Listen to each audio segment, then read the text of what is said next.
के एक अस्पताल में 69 साल की उम्र में निधन हो गया। उनकी पहचान एक लोकप्रिय गायक और संगीतकार की थी। लहरी को पिछले साल कोविड संक्रमित होने के बाद हॉस्पिटल में भर्ती किया गया था, लेकिन उन्हें जल्दी ही डॉक्टरों ने छुट्टी दे दी थी। पिछले साल सितंबर में खबरें आई थीं कि बप्पी लहरी अपनी आवाज़ खो रहे हैं। हालांकि बाद में उनकी तरफ से एक बयान आया और कहा गया कि यह झूठी खबर है, लेकिन बुधवार को आखिरकार उन्होंने दुनिया को अलविदा कह दिया। बप्पी लहरी के परिवार में उनकी पत्नी, बेटे बप्पा लहरी और बेटी रमा लहरी हैं।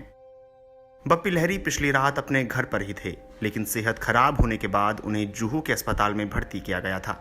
1 महीने से वह अस्पताल में भर्ती ही थे और सोमवार को ही उन्हें डॉक्टरों ने छुट्टी दी थी। मंगलवार रात जब उनकी तबीयत फिर बिगड़ गई तो परिवार वालों ने डॉक्टरों को घर पर ही बुलाया। बाद में उन्हें फिर से अस्पताल ले जाया गया। वह कई समस्याओं से जूझ रहे थे। मंगलवार की रात बप्पी लहरी को जुहू के क्रिटी केयर हॉस्पिटल में भर्ती किया गया था। समाचार एजेंसी पीटीआई से अस्पताल के निदेशक डॉक्टर दीपक नाम जोशी ने कहा कि वह कई समस्याओं से जूझ रहे थे। उनकी मौत मंगलवार को आधी रात से ठीक पहले OSA यानी ऑब्स्ट्रक्टिव स्लीप NPA से हुई है। बप्पी लहरी के बारे में कहा जाता है कि वो उन गायकों में से एक हैं जिन्होंने भारत में डिस्को को प्रचलन में लाया। बप्पी लहरी के लोकप्रिय गानों में चलते चलते, डिस्को डांसर और शराबी की धूम रही है। बप्पी लहरी का आखिरी गाना साल 2020 में टाइगर श्रॉफ अभिनीत फिल्म बागी 3 में भंकास टाइटल से आया था। बप्पी लहरी को लोग आमतौर पर बप्पी दा कहकर बुलाते थे। सोने की ज्वेलरी को लेकर उनका मोह उनके पहनावे से साफ झलकता था। उनके पहनावे में चमक और रंग बहुत गहरे होते थे।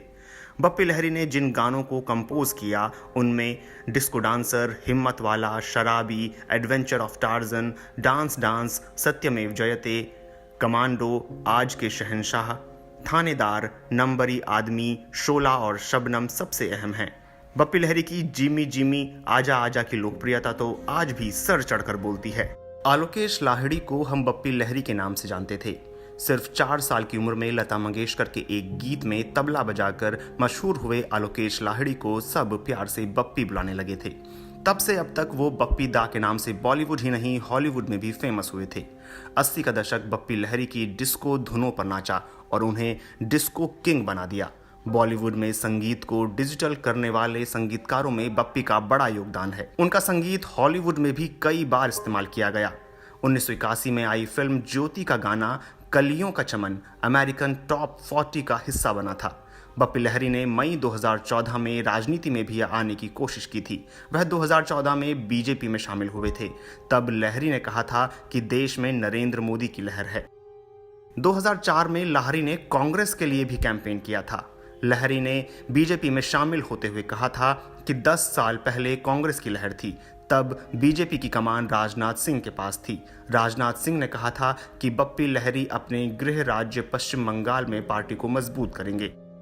2014 के लोकसभा चुनाव में बीजेपी ने बप्पी लहरी को हुगली जिले के श्रीरामपुर लोकसभा सीट से उम्मीदवार बनाया था, लेकिन वह चुनाव हार